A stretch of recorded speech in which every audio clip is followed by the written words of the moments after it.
Hello students, welcome back to my YouTube channel फी study with enjoy 535। तो जैसा कि हमने आज से पहले 9 लेक्चर क्लियर कर दिए हैं और 9 लेक्चर आपकी प्ले लिस्ट में ऐड कर दिए गए हैं। कल हमने पढ़ा प्रकाश का अपवर्तन, उसके नियम और बहुत ही हल्का सा पढ़ा था अपवर्तनांक। आज अपवर्तनांक के बारे में पूरी डिटेल लेंगे। चलिए देखते हैं अपवर्तनांक किसे कहते हैं। कल हमने बताया था अपवर्तनांक कहते हैं कि निर्वात में प्रकाश की किरण जब आपतित होती है और जब किसी माध्यम में जाती है, माध्यम कहते हैं प्रकाश किरण का किसी भी वस्तु में गमन, किसी भी जिसमें गमन होता है, प्रकाश किरण का जिसमें गमन होता है उसे ही हम माध्यम कहते हैं, जिस जगह से गमन होता है। अगर वो जल से गमन होता है तो जल माध्यम हो गया, अगर वो वायु से गमन करती है प्रकाश किरण तो वायु माध्यम हो गया। प्रकाश किरण जिस अपने मार्ग से गमन करती है उस मार्ग को ही कह देते हैं माध्यम। तो आज हम अपवर्तनांक के बारे में पढ़ेंगे। तो यहाँ पर मैंने पहले से अपवर्तनांक के बारे में डिटेल लिख दी है। तो अपवर्तनांक किसे कहते हैं? अपवर्तनांक को एक महत्वपूर्ण भौतिक राशि से संबद्ध किया जाता है। अपवर्तनांक विभिन्न माध्यमों में प्रकाश की संचरण की अपेक्षित चाल है। ये बता दिया, माध्यम कहते हैं किसी भी प्रकाश किरण का गमन, जहाँ पे गमन होता है। तो साइनाई अपॉन साइनाई, यानी कि निर्वात में, निर्वात के लिए हम कह रहे हैं अभी, या निर्वात में ना करके माध्यम में यदि कहें, क्योंकि अपवर्तनांक दो टाइप से कह सकते हैं, या फिर निर्वात से किसी माध्यम में या माध्यम से किसी माध्यम में। अपवर्तनांक दो टाइप से कह सकते हैं हम, या तो निर्वात से, निर्वात कहते हैं वायु, वायु या निर्वात, निर्वात से किसी माध्यम में यदि प्रकाश की किरण जाए, या किसी पहले माध्यम से दूसरे माध्यम में प्रकाश की किरण जाए। इस दो प्रकार से अपवर्तनांक हो सकता है।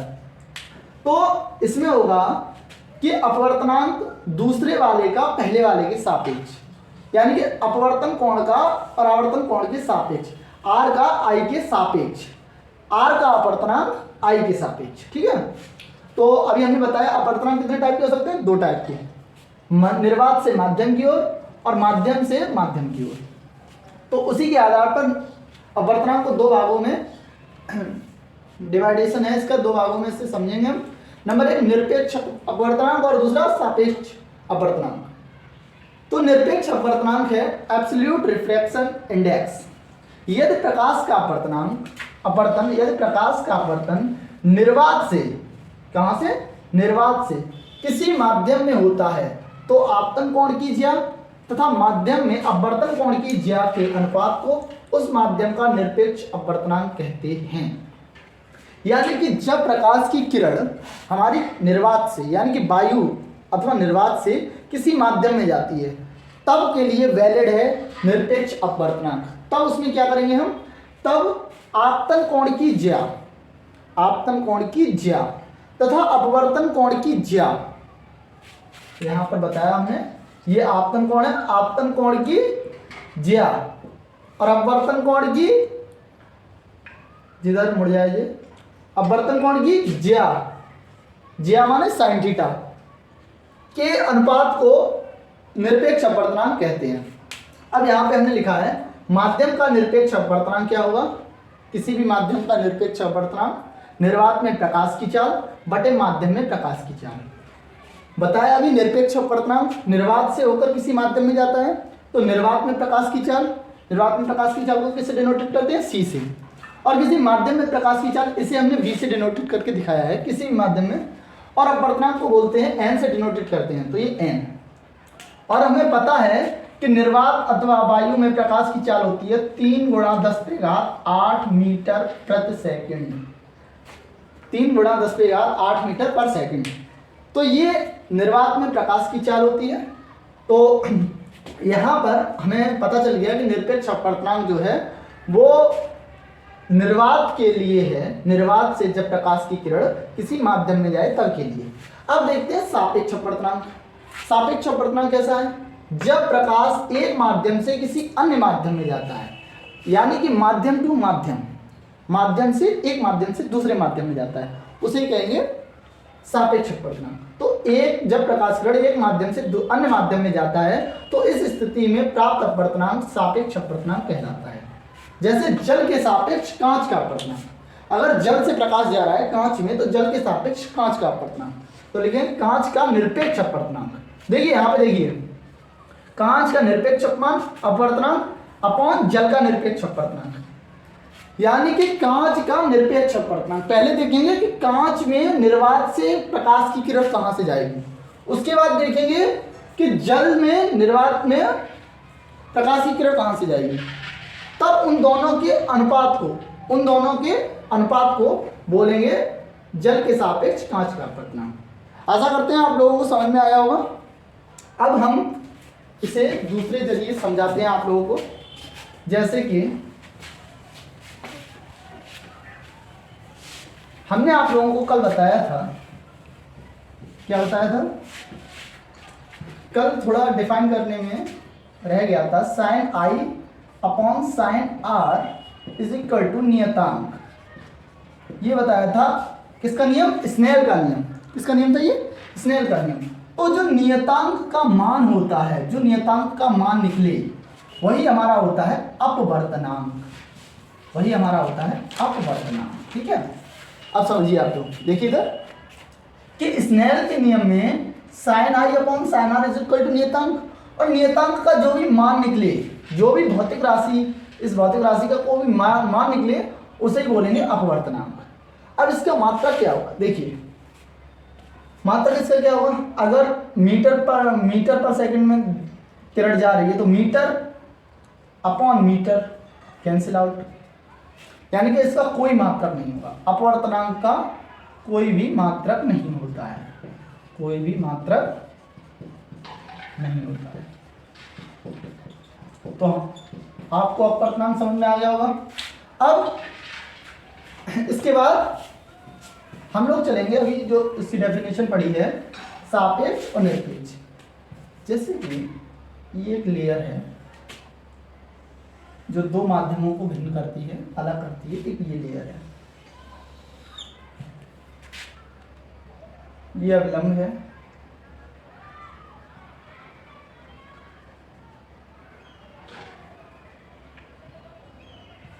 ये अवलंब है, ये वायु है, यहां पर जल है, यहां पर कांच है। देखिए इधर आपके समझाने की वजह से, ये वायु है, मतलब इस माध्यम को वायु कहेंगे, यहाँ पर जो माध्यम है उसे जल बोलेंगे, और इतने माध्यम को कांच बोलेंगे। अब प्रकाश की किरण ये गई, ऊपर से आई आपतित किरण, उसके बाद यहाँ से अपवर्तित हो गई, अवलंब की ओर झुक गई, यहाँ से ये प्रकाश की किरण यहाँ आई और यहाँ पर एक अवलंब बनाएंगे ये, और यहाँ से फिर यहाँ पर झुक गई। देखिए यहाँ पर आपको पता चल जाएगा निरपेक्ष और सापेक्ष। जब कोई प्रकाश की किरण वायु या निर्वात, वायु अथवा निर्वात से किसी माध्यम में जाती है, वायु अथवा निर्वात से किसी माध्यम में जाती है, तब बोलेंगे उसे निरपेक्ष अपवर्तनांक। क्या बोलेंगे, निरपेक्ष अपवर्तनांक। देख लीजिए आप, निरपेक्ष अपवर्तनांक कब बोलेंगे, जब वायु से किसी माध्यम में जाएगी, किसी भी माध्यम में, जैसे जल में जा रही है तो जल में जाए। अब देखिए वायु तो एक कांस्टेंट है कि जाएगी वो वायु से ही आपतित होगी, तो इसके लिए निरपेक्ष अपवर्तनांक का मान निकालना होता है हमें, तो हमें वायु का निकालना पड़ेगा, यानी वायु में प्रकाश की चाल, यानी कि c, इसका मान कितना होता है 3 × 10⁸ मीटर पर सेकेंड, और जिस माध्यम में जाती है उस माध्यम में प्रकाश की चाल अपॉन v, तो ये होता है निरपेक्ष मान का सूत्र, अपवर्तनांक का सूत्र। अब देखते हैं सापेक्ष अपवर्तनांक। सापेक्ष अपवर्तनांक में ये कंडीशन होती है कि वो वायु से नहीं बल्कि एक माध्यम से दूसरे माध्यम में जाती है, एक माध्यम से दूसरे माध्यम में, यानी कि जल से जाएगी कांच में, तो जल के सापेक्ष कांच का अपवर्तनांक पूछा जाएगा, यानी कि जल के सापेक्ष कांच का अपवर्तनांक। तो जल के सापेक्ष कांच का अपवर्तनांक क्या होगा, उसके लिए हमें निकालना पड़ेगा वायु के सापेक्ष जल का अपवर्तनांक अपॉन वायु के सापेक्ष कांच का अपवर्तनांक। देखिए वायु के सापेक्ष जल का अपवर्तनांक, वायु के सापेक्ष जल का अपवर्तनांक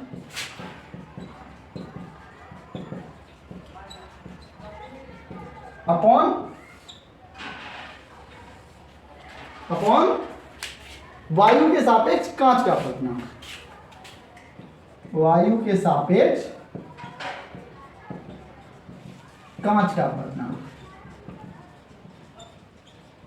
लेकिन वो सापेक्ष वायु के ही होगा, हमें तुलना यानी कि सापेक्षता दिखानी हमेशा वायु से ही है। अगर एक माध्यम से दूसरे माध्यम में जाता है तो पहले माध्यम का वायु के सापेक्ष, फिर दूसरे माध्यम का वायु के सापेक्ष अपॉन करके ऐसे निकालेंगे। ठीक है, तो आशा करते हैं आप लोगों को ये समझ में आया होगा, आप लोगों को ये समझ में आ गया होगा पूरा अपवर्तनांक के बारे में। अब इसके कुछ न्यूमेरिकल हैं, वो न्यूमेरिकल अब सॉल्व करते हैं। चलिए, तो फ्रेंड्स ये न्यूमेरिकल एक आपके सामने है। प्रकाश वायु से 1.50 अपवर्तनांक की कांच की प्लेट में प्रवेश करता है। कांच में प्रवेश की चाल बताइए। कांच में प्रवेश की चाल बताइए। किसकी? कांच में बताइए प्रवेश की चाल किसकी बतानी? प्रकाश की। तो देखिए हमें यहाँ पे पता है कि प्रकाश चल कहाँ रहा है? वायु से चल रहा है। कहाँ जा रहा है? वायु से। और किस में जा रहा है? कांच में। तो हमें तो पहले पता करना पड़ेगा कि वायु से यानी कि निर्वात या वायु से जब प्रकाश किसी माध्यम में जाता है तो कौन सा अपवर्तनांक होता है? निर्वात अथवा वायु से कोई माध्यम में जाता है, कौन सा होगा? कौन सा होगा?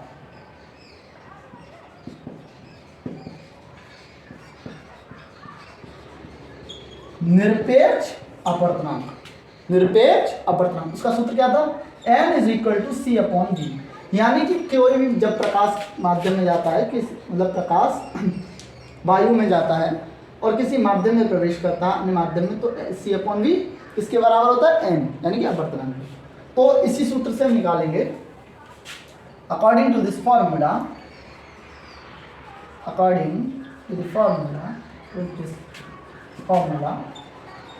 पहले तो ये पता चल जाएगा हमें अपवर्तनांक कौन सा है, ये निरपेक्ष अपवर्तनांक है। तो n = c/v।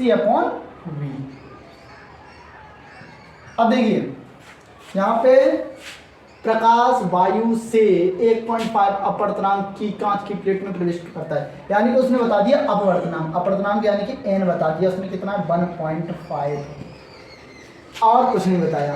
तो हमें n की जगह लगानी है वैल्यू, यहाँ पे लगाएंगे 1.5।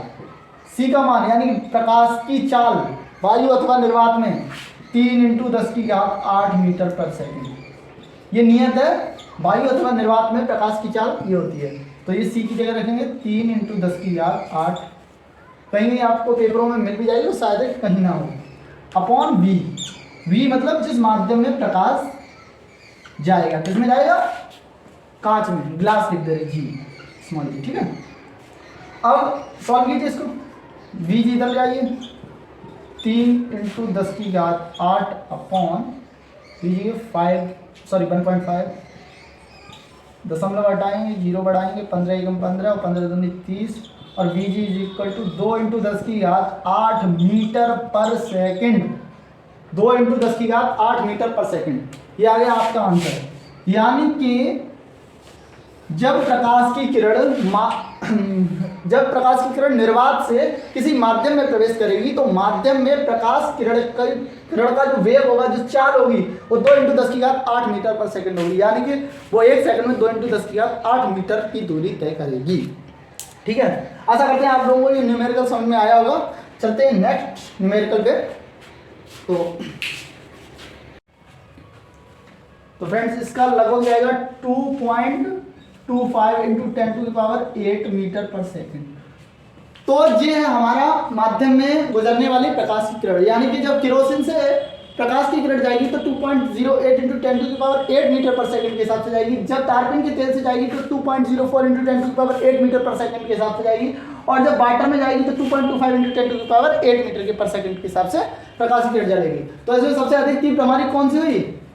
प्रकाश की किरण जब हमारी जल में होगी तब बहुत ही तेज चलेगी।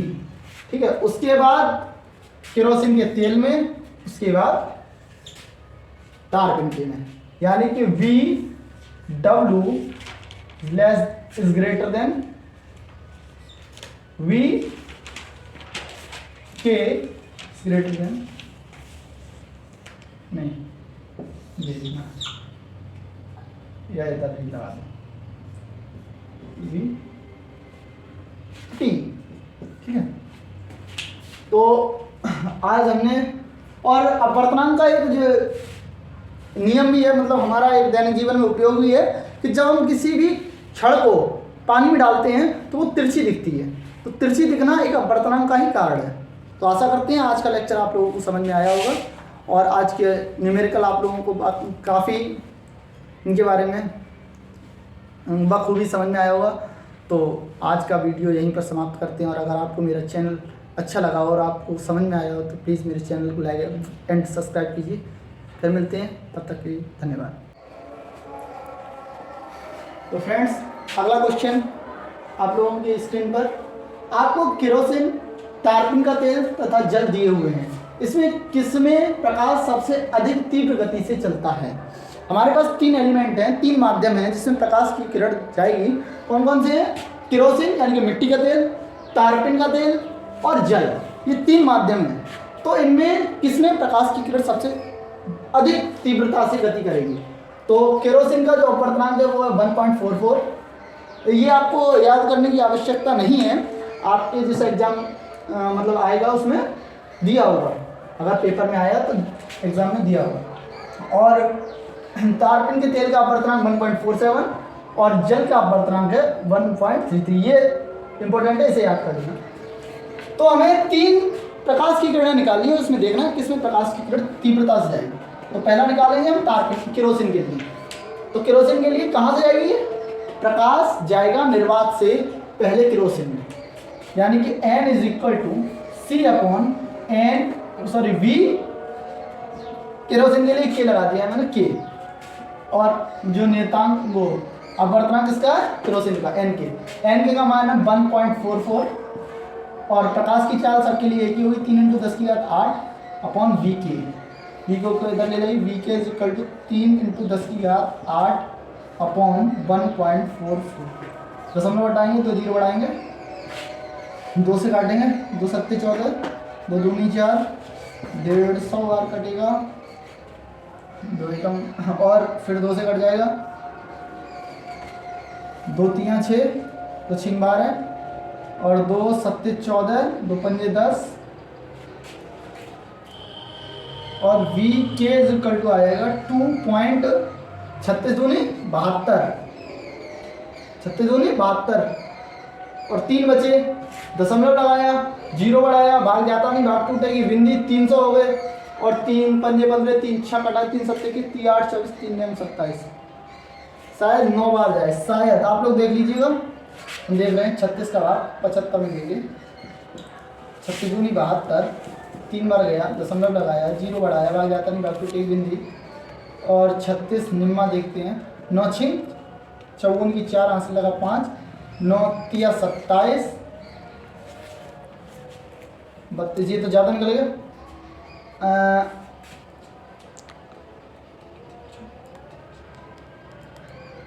इसमें देखेंगे हम, हाँ, आप 8 बार देखते हैं, 8 6 की 8 6 48 की 8 हासिल लगा 4, 8 3 24 29, लगभग 2.08 बार, 2.08 बार जाएगा, इंटू 10⁸ मीटर पर सेकंड।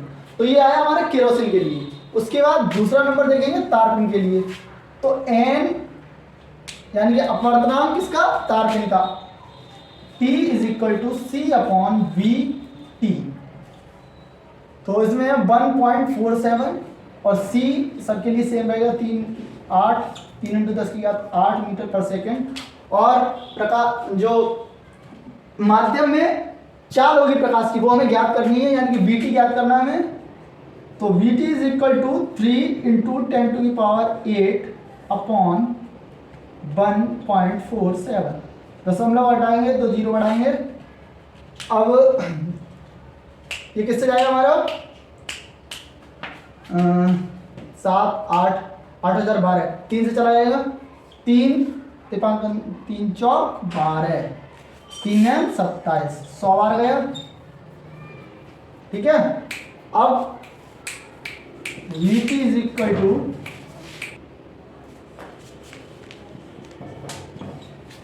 100/49 इंटू 10⁸ तो इसे लगभग 50 मान के इसे काटो तो 2 बार चला जाएगा। दशमलव लगाएंगे, 49 49 49 दूनी 98, 2 बचा, दशमलव लगाए 0 हुआ 20 हो गया, फिर दशमलव लगाए भाग टूटेगी बिंदी यानी कि 2.0, अब कितना हो गया 200 हो गया, और 4 दूनी 8, 4 तिया 12, 4 चौक 16, 4 पंजे 20, ऊपर निकल जाएगा 4 चौक 16 यानी 0.2.04 के करीब जाएगा ये। ठीक है, आप एग्जैक्टली देख लीजिए 0.24 के ही करीब जाएगा। उसके बाद हम तीसरा हम देखेंगे W के लिए यानी कि वाटर के लिए, एन